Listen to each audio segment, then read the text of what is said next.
तो प्रधानमंत्री नरेंद्र मोदी ने महिला वोटर्स को साधने के लिए आज ये लखपति दीदियों को सम्मानित करने का और ये ड्रोन बांटने का कार्यक्रम आयोजित किया था।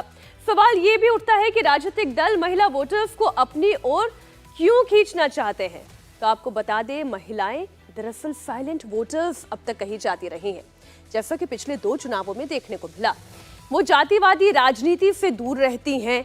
लोकल पॉलिटिक्स का भी उन पर बहुत ज्यादा असर नहीं पड़ता, खासतौर पर जब तक बहुत ज्यादा गुंडागर्दी, तनाव और मारकाट की स्थिति ना आ जाए, तब तक उनके वोटिंग पैटर्न में बहुत ज्यादा तब्दीली आप नहीं देखते हैं। तभी तो पिछले 2 चुनावों में मोदी का ग्राफ लगातार बढ़ता जा रहा है। पूरा ग्राफिक जो है वो हम आपके सामने इसे रिप्रेजेंट कर देते हैं जरा एलईडी के जरिए। बीजेपी के द्वारा महिला वोट बैंक किस तरीके से कुल वोटों में महिलाओं के वोटों की संख्या कितनी ज्यादा तेजी से बढ़ती जा रही है, वो इस ग्राफिकल रिप्रेजेंटेशन से आप समझ सकते हैं।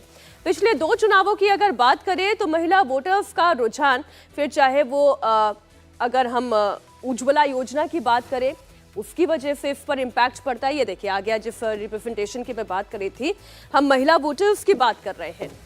गुजरात की बात करें, यहाँ पर 64% महिलाओं ने बीजेपी के लिए वोट किया, या यूं कहें मोदी के लिए वोट किया। मध्य प्रदेश की बात करें तो 53% महिला वोट जो है वो बीजेपी के खाते में आया। राजस्थान में यही 58% अगर महिलाओं का वोट पड़ा है तो उसमें से 57% बीजेपी के पास आया है, यानी कि केवल 1% कम था।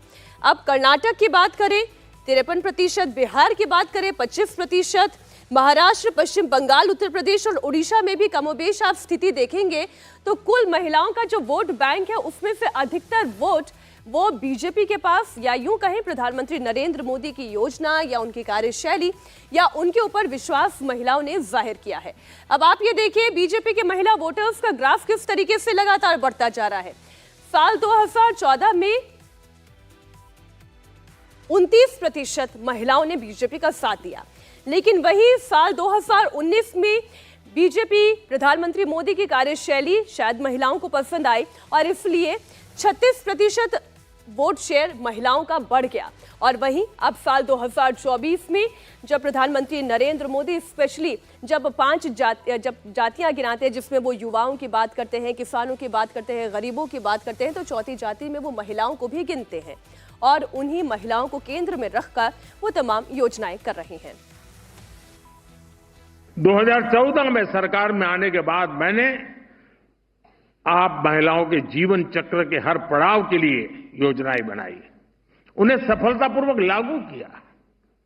आज पहली सांस से लेकर आखिरी सांस तक मोदी कोई न कोई योजना लेकर के भारत की बहन बेटियों की सेवा में हाजिर हो जाता है।